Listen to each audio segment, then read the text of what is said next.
आई भैया, हम आप सबके भाई विकास राव और पिछला साल जैसे हमने के गाना के प्यार आशीर्वाद आप लोग देनी जा, वही लय में वही भाव में हमने के और गाना देता नहीं जा। बाबा साहब के जयंती के जौन के म्यूजिक हमारे विकास रोशन जी दिले बनी और अपना कलम से सजौले बनी हमारे मिथिलेश भैया, मिथिलेश राव जी।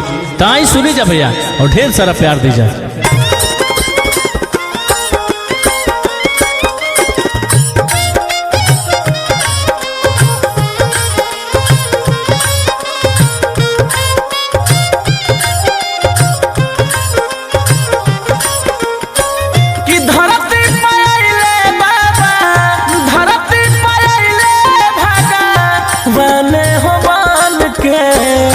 जिंदगी सवार दिहले बाबा बहुजान के, जिंदगी सवार दिहले बाबा बहुजान के, जिंदगी सवार दिहले मन कर पूजत रही इनके चरण के, जिंदगी सवार दिहले बाबा बहुजान के, जिंदगी सवार दिहले बाबा बहुजान के, जिंदगी सवार दिहले।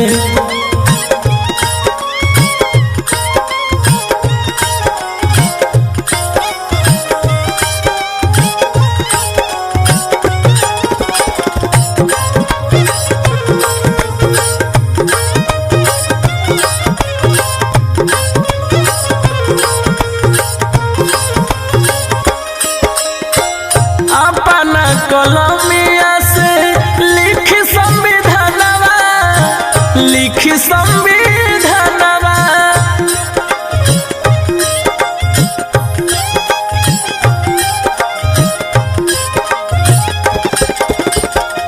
अपना कलमिया से लिख संविधानवा, लिख संविधानवा, बड़े बचवले हमनी के स्वाभिमानवा कि के लइखे जानत बाबा विश्व रतन के, जिंदगी सवार दिहले बाबा बहुजान के, जिंदगी सवार दिहले बाबा बहुजान के, जिंदगी सवार दिहले।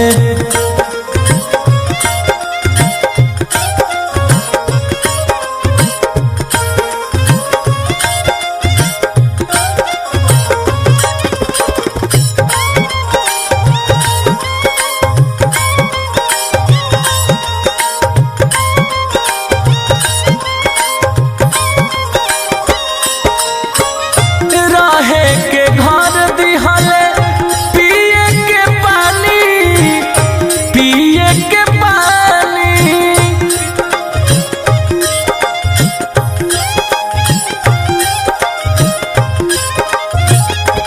हाँ कि रहे के घर दिहले पिए के पानी, पिए के पानी, हम नीला मेहनत कैले सारी जिंदगानी।